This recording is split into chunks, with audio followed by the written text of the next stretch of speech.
오늘 하나님께서 우리에게 주시는 말씀은 신약 사도행전 4장 1절에서 22절 말씀입니다.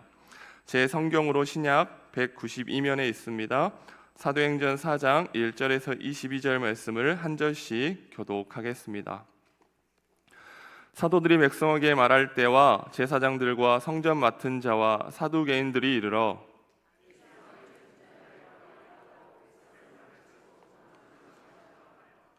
그들을 잡음에 날이 이미 저물었으므로 이튿날까지 가두었으나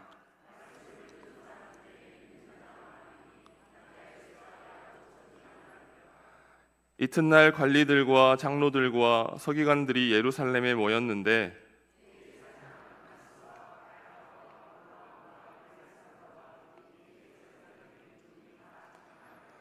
사도들을 가운데 세우고 묻되 너희가 무슨 권세와 누구의 이름으로 이 일을 행하였느냐?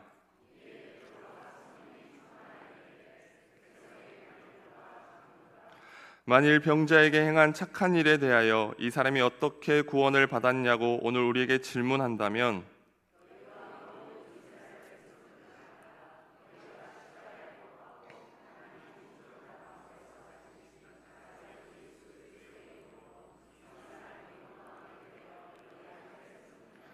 이 예수는 너희 건축자들의 버린 돌로서 집 모퉁이의 머릿돌이 되었느니라.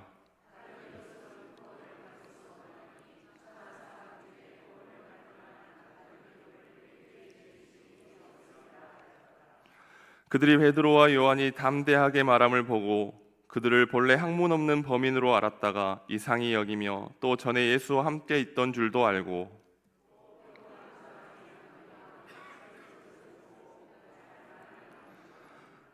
명하여 공회에서 나가라 하고 서로 의논하여 이르되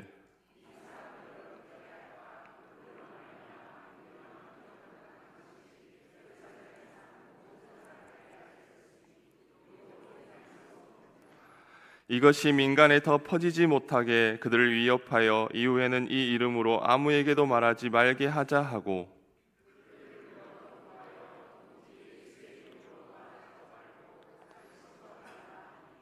베드로와 요한이 대답하여 이르되 하나님 앞에서 너희 말을 듣는 것이 하나님의 말씀을 듣는 것보다 옳은가 판단하라. 관리들이 백성들 때문에 그들을 어떻게 처벌할지 방법을 찾지 못하고 다시 위협하여 놓아 주었으니 이는 모든 사람이 그 된 일을 보고 하나님께 영광을 돌림이라. 이 표적으로 병 나은 사람은 40여 세나 되었더라. 아멘.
아멘.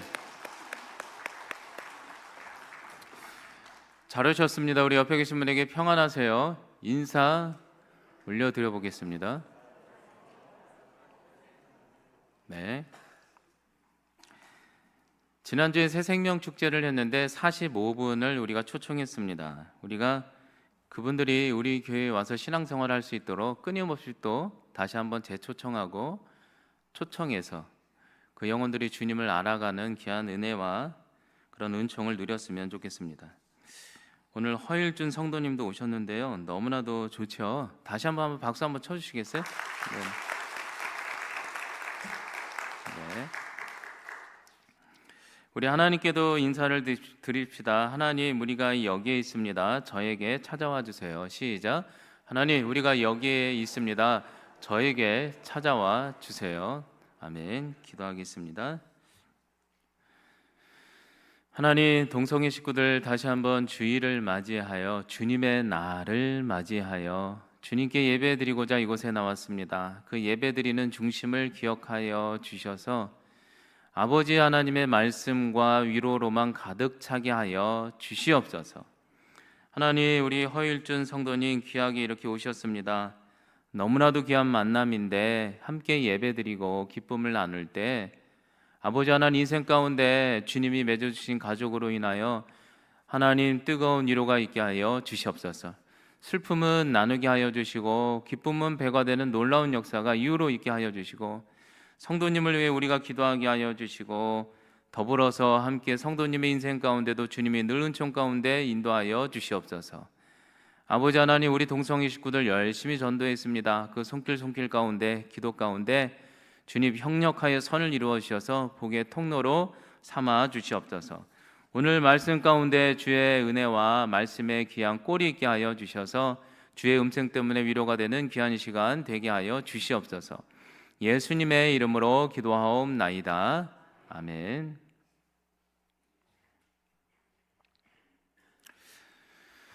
어린 시절 저의 부친은 아버님은 사업을 하셨다가 실패하셔서 자신감을 크게 잃으셨던 경험이 있으셨습니다.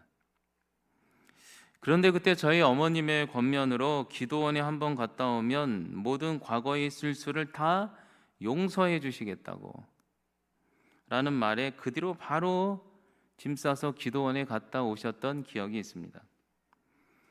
그러자 글쎄 그거 기도원에서 예배만 드리고 오실 줄 알았는데 예배를 드리다가 놀랍게도 성령 하나님을 인격적으로 체험하시고는 하루아침에 삶의 태도가 완전히 180도 바뀌어버린 것입니다. 이런 경우도 있더라고요. 사람이 바뀌셔서 그 뒤로 완전히 바뀌었습니다. 옥상이나 화장실에조차 성경만을 보시고 와, 이렇게 예수님 믿을 수도 있구나 그런 생각도 했어요. 밖에 나가서는 과거의 의기소침, 자신 없던 모습은 완전히 사라지고 그 뒤로 목회자가 되시어 늘 담대하게 예수님의 복음을 지금까지 전하는 삶을 살아오고 계십니다. 여러분, 이처럼 사람에게는 누구나 살면서 인생에 너무나도 큰 실패의 경험이나 혹은 아픔 때문에 트라우마처럼 큰 인생의 두려움을 경험할 때도 있습니다. 두려움이 되죠. 실패나 안 좋은 기억이. 그래서 자신감을 잃거나 의기소침해질 때도 있죠. 여러분, 이러한 삶의 실패 혹은 우리의 트라우마 같은 극심한 두려움을 경험했을 때 우리는 과연 어떻게 극복해야 할까요? 어떻게 다시 한번 담대해질 수 있을까요? 오늘 말씀을 보도록 하겠습니다. 오늘 말씀에서는 그 무서운 장소 3개월 전 예수님의 심판을 받았던 사내들의 공의회가 등장하고 있어요. 이곳이 어찌나 두려운 장소였는지 베드로조차 전에는 겁에 질려 주님을 3번이나 배신했던 공포의 자리가 사내들의 공의회. 그런데 그 인생의 처절한 두려움의 장소, 실패의 장소 사내들입 공의회에 베드로가 다시 한번 서게 되는 장면이죠. 그런데 오늘 말씀을 보면 매우 놀라운 것은 베드로의 변화된 태도를 보십시오. 볼까요? 10절입니다. 베드로가 그들 앞에 담대히 선포하기를 너희와 모든 이스라엘의 백성들은 알라 너희가 십자가에 못 박고 하나님이 죽은 자 가운데서 살리신 나사렛 예수 그리스도의 이름으로 이 사람이 이 안전뱅이가 건강하게 일어난 것을 너희가 보지 않았니? 담대하게 말하고 있습니다. 오늘 이제 베드로는 산헤드린 공의회 앞에서 과거의 공포를 완전히 떨쳐내두고는 이제는 담대히 너희가 십자가에 못 박으신 예수님이 이 안진뱅이 환자를 일으켰다고 그들과 담대히 맞서 그들에게 복음을 전하고 있는 장면이죠. 과연 어떻게 이렇게 베드로가 이 단시간에 과거의 공포의 자리에서 이렇게 담대하게 변화될 수 있었던 것일까? 사내들의 정치인은 모두가 다 당황했을 것입니다. 이게 무슨 일이야? 저 사람? 어떻게 이렇게 3개월 만에 이러한 공포 속에서 흔들리지 않는 담대한 인물로 베드로는 전환될 수 있었을까? 여러분, 사람에게는 각자 큰 두려움이라는 극심한 트라우마를 경험하기 마련입니다. 특별히 과거에 자신을 두렵게 했던 대상이나 환경을 만나기라도 한다면 트라우마가 돼서 그 두려움의 대상 앞에 자동적으로 몸이 굳거나 심하면 특장애들도 일어나죠. 특장애 일어나는 거 봤죠? 막 손을 딱깍딱깍 한다든가. 심하면요 편집성 공포장애라고 해요. 편집성 공포가요 편집적으로 붙어서 터진다 해서 편집성 공포장애라고. 편집증, 공포, 트라우마 무섭죠. 별것 아닌데. 여러분, 그래서 한번 봅시다. 과거에 베드로는 이러한 인생의 극심한 두려움의 자리, 트라우마 같은 공포의 자리에서 어떻게 반응했었나요? 우리는 알고 있어요. 다시 한번 얘기 드리지만 마태복음 26장 74절에 이렇게 얘기하고 있죠. 그가 저주하고 맹세하여 이르되 나는 이 사람 예수님을 알지 못하노라 하니 곧 닭이 울더라. 그때 3번 배반한 게 예수님의 말씀이 생각나서 스스로가 무너진 것을 알고 통곡했다. 과거 베드로를 보십시오. 그는 세상에서 매우 극심한 위협과 두려움이라는 존재 앞에 서자 완전한 공포에 사로잡혀 자신이 믿고 있던 진리마저 흔들려버려 한마디로 제대로 못했던 존재가 베드로였죠. 공포 속에 완전히 휩싸여서. 베드로는요 주님을 절대 배반하지 않는다고 했어요. 본인이 주님이 진리라는 것도 깨달았어요.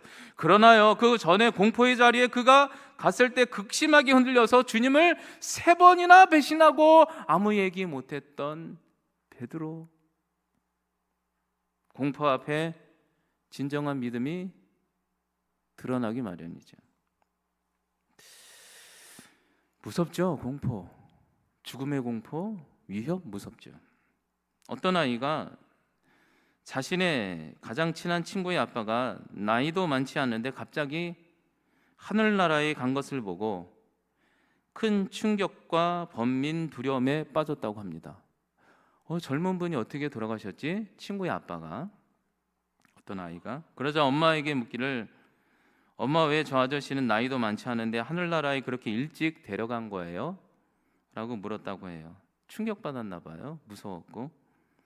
그러자 엄마가 난감하지만 아이에게 자세히 대답해 주기를 이렇게 얘기해 줬다고 해요. 천국에는 착한 사람이 많이 필요해서 착한 사람일수록 하나님이 일찍 데려가신단다. 이렇게 얘기해 줬대요. 잘 얘기했죠. 그러자 아이가 심각해지더니 바로 하나님께 기도하기를 무릎 꿇고 하나님, 엄마한테 착한 사람이 일찍 천국에 데려간다라고 들었는데 그런데 하나님 아시죠? 저는 늘 착한 것은 아닙니다. 귀엽죠? 얼마나 무서웠으면. 여러분, 이렇던 사람은 세상에서 오는 극심한 두려움 앞에 서면 그 누구도 자신이 한없이 작아지고 피하고 싶고 베드로처럼 진실조차 흐려져서 한마디도 말하지 못하는 내 존재를 보죠. 그냥 어려버려요. 여러분, 그런데 이게 웬일입니까? 오늘 말씀을 보십시오. 오늘 베드로는 다시금 어느 자리에 서 있는 것인가? 6절에 이렇게 나와 있죠. 그 무서운 사람들 다시 보게 되는 거예요. 와, 안 보고 싶었는데 대제사장 안나스, 가야바, 요한, 알렉산더 대제사장의 문중들이 다 참여하고 있는 거예요. 7절에 사도들을 그 가운데 세우고 공포의 자리에 세우게 묻되 너희가 무슨 권세로 누구의 이름으로 이 일을 행하니? 오늘 산 것처럼 결국 베드로는 자신의 인생에서 가장 극심하게 공포와 실패를 경험했던 자리, 아이러니하게도 그 피하고 싶은 자리에 다시 서게 된 거죠. 다시 서게 된 거예요. 무서워요. 하나님께서는 어느 때는요, 무슨 뜻인지 모르지만 그 자리에 다시 우리를 인도할 때가 있죠. 인생의 숙명처럼 피하고 싶지만 관계의 두려움 속에 있는 분들은 다시 그 관계의 두려움 속으로 집어넣을 때도 있으시고, 실패의 두려움을 경험하신 분은 다시 그 실패의 자리에 하나님이 인도하실 때도 있고, 그렇게 싫어서 다시 만나고 싶지 않은 두려움의 대상을 피하면 신기하게도 상황과 환경과 이름만 바뀌었지 똑같은 사람이 내 앞에 살아서 나타나 있는 거예요. 이 교회에서 상처받아서 다른 교회 옮겨보세요. 해결될 것 같아요? 하나님이 컨트롤 C 컨트롤 V로 이름만 바뀌었어요. 똑같아. 완전 성향 완전 똑같아요.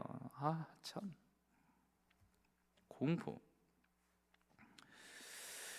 저에겐 어느 경우가 공포냐, 목회 자리가 어쩌면 두려움의 장소였을런지도 모르겠습니다. 부모님이 목회를 하시다가 가난도 경험했고요. 어머님이 천국에 가셨던 그 사역의 자리, 절대 피하고 싶은 자리였지만 아이러니하게도 인생은요, 마음대로 안 됩니다. 그렇죠. 그 자리에 딱 가 있어요. 피할 수 없이 또 찾아와요. 여러분, 그렇다면 하나님께서 내 인생이 이러한 실패와 공포의 자리에 다시 서게 하실 때 과연 우리는 이런 트라우마와 같은 공포의 자리 앞에 늘 패배자처럼 의기소침하며 두려워해야만 할까? 아니면 오늘 베드로처럼 다시금 그 두려움을 이기며 담대히 그 대상들과 맞서 선포하며 나가 살아야 할까? 여러분, 우리가 여기서 한번 중요한 질문 묵상을 해봅시다. 그렇다면 오늘 베드로는 어떻게 이렇게 변화될 수 있었을까?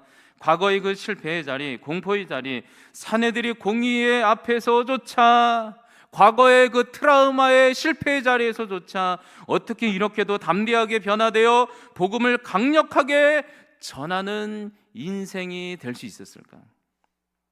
베드로와 요한은 어떻게 이렇게 이 공포의 자리를 담대히 이겨내고 있을까? 그 원동력은 어딜까? 그게 18절과 19절에 이렇게 소개하고 있어요. 그들을 불러 다시금 협박 위협하며 이르되 도무지 예수의 이름으로 말하지도 말고 가르치도 말라 하니, 그때 베드로와 요한이 그 전에 나와 있어요. 성령 충만하여 담대히 대답하여 이르되 하나님 앞에서 너희의 말을 듣는 것이 하나님의 말씀을 듣는 것보다 옳은가 판단해 보라. 여러분, 여기서 잘 보세요. 오늘 베드로와 요한은 그 인생의 실패의 자리, 트라우마 같은 극심한 두려움의 자리에서 이겨내고 담대히 진리의 복음을 전할 수 있었던 그 원동력은 바로 베드로, 요한은 이제는 성령 하나님으로 충만해지자 하나님 앞에서라는 인식 때문에, 그 위대하시고 거룩하시고 거대하신 하나님 앞에서라는 인식 때문에 담대하게 변화되어서 과거의 공포의 대상 사내들의 사람 앞에서조차 담대하게 오직 예수님만이 구원이요 진리요 생명임을 담대하게 말하고 있는 거죠. 하나님 앞에서의 인식. 여러분, 성령 충만한 사람의 특징이 뭐냐면 늘 하나님 앞에라는 인식, 그 거룩하신 하나님 앞에서라는 인식이 가득해지기 시작하는 거예요. 그분의 위대함. 저는 전에 저희 아내와 함께 저녁에 제주도에 외가댁이었거든요. 그래서 자주 갔는데요, 중문해수욕장에 간 적이 있습니다. 중문해수욕장. 저녁 바다를 보았는데요, 막 파도 소리, 그 바다의 장엄한 울림 앞에 저의 인생이 그 당시 조금 고민이 있었는데 문제가 한없이 작아져 보이기 시작하는 거예요. 여러분, 한번 생각해 보십시오. 우리가 하물며 파도를 보고 자연을 보고도 내 문제가 얼마나 작은지를 아는데, 위대하신 하나님의 영광 앞에 서면, 그분의 존엄 앞에 서면 우리 인생의 문제가 뭐거리 대단할까? 그분이 붙들고 계시는데, 악인도 하나님이 만나게 하시니까 있는 거고요. 신기해요. 아무 일도 안 해도요, 숙제가 끝나면 떠나요. 모세는 미디안 강에서 떨겨나무 앞 하나님의 그 거대한 영광 앞에 서며, 엘리야는 호렙산 동굴에서 주님의 영광 앞에 서고, 베드로는 갈릴리 바닷가에서 평상시처럼 물고기 잡다가 예수 그리스도의 영광을 보고, 이사야는 눈물로 성전에서 기도 중에 하나님의 영광을 보고, 바울은 다메섹 도상에서 주님의 그 위대한 영광의 빛을 보자 그들 모두는 담대해졌어요.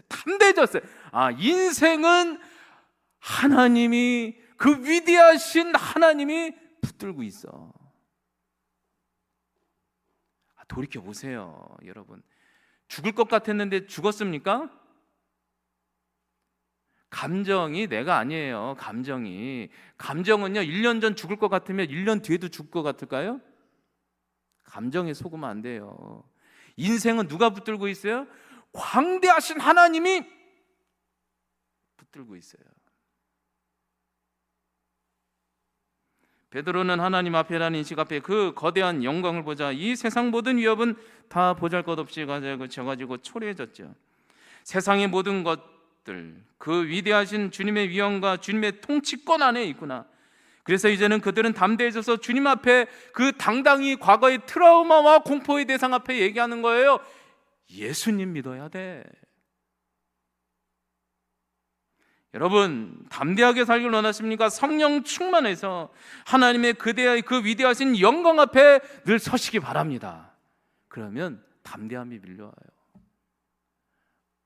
저도요, 이 기도하면은요, 하루 담대하게 살다가요, 아침 일어나고 깨면 또 현실 세계 속에 파묻히면요, 또 이게 두려움이 와요. 또 기도하면 그렇게 또 주님 앞에 전에 서면, 하나님이 과거에 나를 붙들고 있었지, 하나님 손에 있는 거야. 믿으시기 바랍니다. 하나님 앞에. 여러분, 오늘 성령 충만하자, 오늘 하나님 앞에서는 인식 때문에 담대해진 베드로와 요한은 어떻게 되었나요? 13절과 21절입니다. 이들을 보고 주변의 반응을 보세요. 그들이 베드로와 요한이 담대하게 말함을 보고 그들은 본래 학문 없는 범인으로 알았다가 이상히 여겨 또 전에 예수와 함께 있었던 줄을 알고 당황하며, 21절에 관리들이 백성들 앞에서 그들을 어떻게 처벌할지 방법을 찾지 못하고 다시 위협하기만 하고 종료랑이죠, 놓아주며, 이는 모든 사람이 그된 일을 보고 하나님 앞에 영광을 돌리더라. 여러분 보세요. 사내드립의 사람들은 베드로와 요한을 보고 완전히 당황하고 있어요. 지금까지 어떠한 지성인도 철학인도 재물 많은 사람도 이 사내드립 공유 앞에서는 공포의 자리여서 모두가 죽을 바가 부들부들 떨고 있었던 자리인데, 어찌 저 사람 베드로와 요한은 전혀 배우지 못한 사람인 줄 알았는데 자신의 진리를 위해 어쩜 저렇게 아름답게 말할까? 이제는 세상이 감당할 수 없는 사람이 된 거예요. 저 사람 다른 세상 속에 사는 사람인가?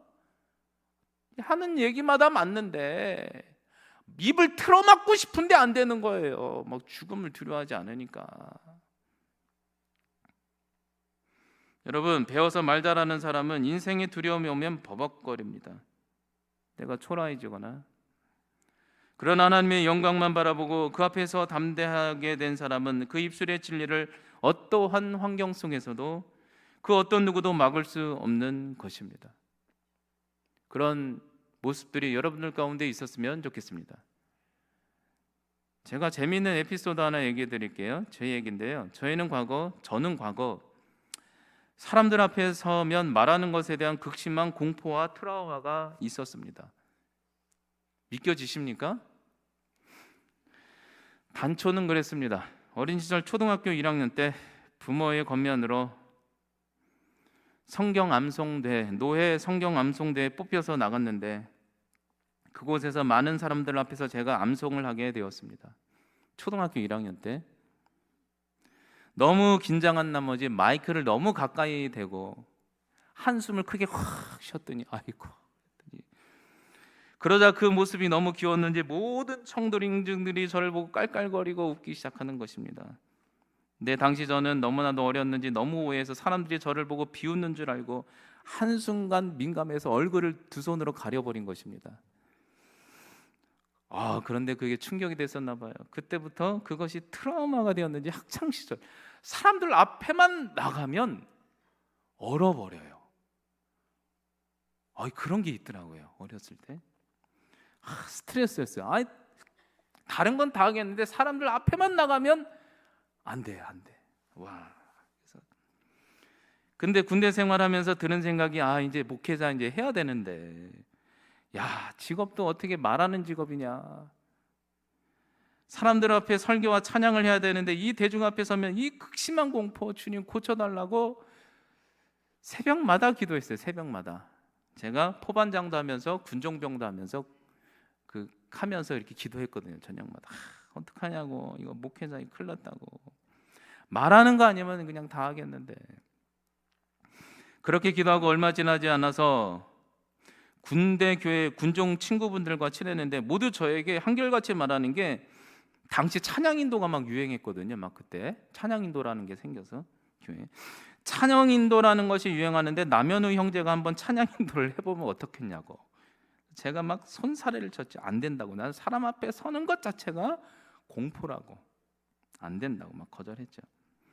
그러나 결국 억지로 등에 떠밀려 어쩔 수 없이 부대 최초로 제가 찬양인도를 하게 되었습니다. 찬양인도하는 전날 밤에 울면서 하나님께 앞에 얼마나 기도했는지 주여 큰일 났다고. 그런데 제가 당일 그렇게 기도하고 찬양인도를 하는데 잘했을까요? 아니요.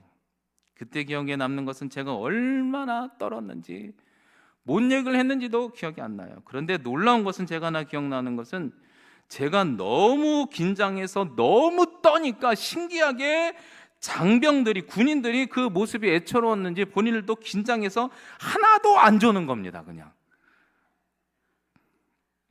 그때 성령님이 주시는 생각, 여기가 중요해요. 성령님이 어떤 생각을 주냐면요, 기도했더니 성령님이 저에게 주시는 생각이 하나님이 떠는 순간에도 함께 하셨구나. 그리고 그때 그런 마음을 주신 건 내가 떨면 떨수록 오히려 사람들이 긴장해서 예배를 더 집중하는구나. 그게 하나님이 주시는 생각이에요.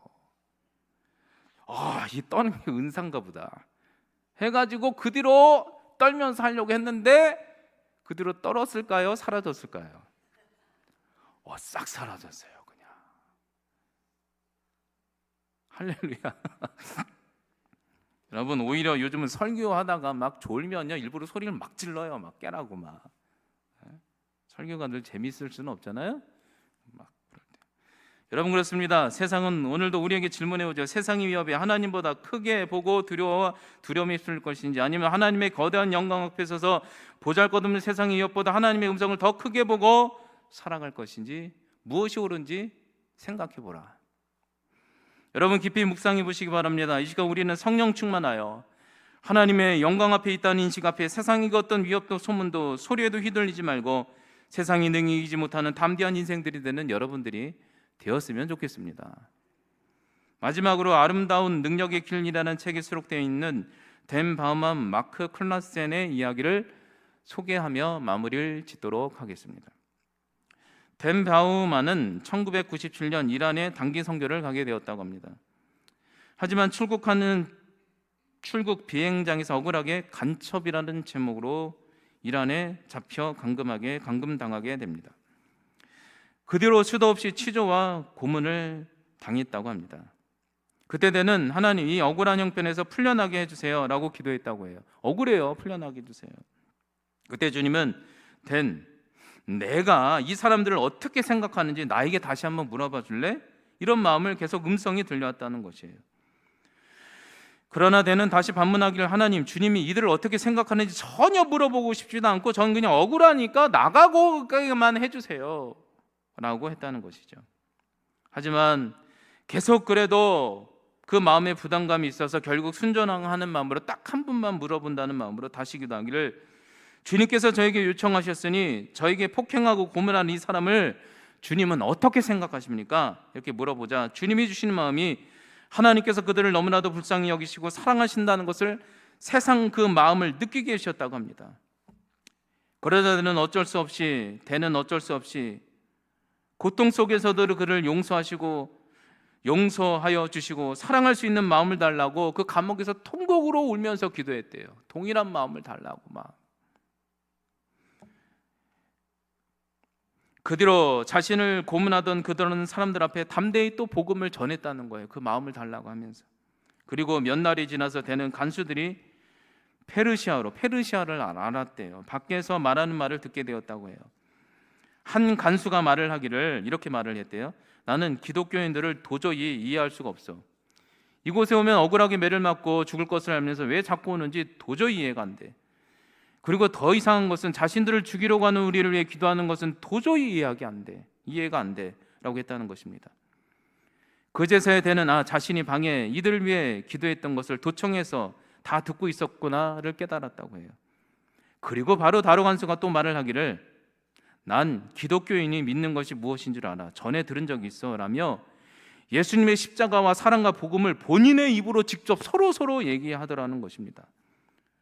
그러던 중 놀라운 것은 그 간수들 중 자신들끼리 서로 자신들의 입술로 복음을 설명하다가 저 사람과 같은 사랑과 믿음을 나도 가지고 싶어 라고 하면서 당시 3명이 예수님을 그 자리에서 영접했다는 것입니다. 3명이 예수님 믿겠다고. 페르시아를 자신이 알지도 못하는지도 모르고 본인이 얘기하면서. 그리고는 9주가 지나서 되는 다시 그 공포의 재판장에 서게 되면서 당연히 사형언도를 받을 줄 알았다고 합니다. 그런데 놀랍게도 그때 판사가 무혐의를 공포하고는 자신의 앞에 와서 포옹을 하더라는 것입니다. 되는 그때 모든 권세는 위대하신 하나님의 권세 아래 놓여 있구나 하며 그 감옥의 공포에서 당당하게 풀려났다는 얘기입니다. 여러분, 오늘 베드로와 요한은 그들의 인생의 두려움의 장소 사내들이 위에 다시 한번 서게 됩니다. 하지만 베드로와 요한은 이제는 성령 충만하여 광대하신 하나님 앞에 서 있다는 인식으로 담대하게 변화되어 그 과거의 트라우마의 공포의 자리에서조차 초연하게 이겨 복음을 담대히 전하고 있죠. 여러분, 우리도 기억합시다.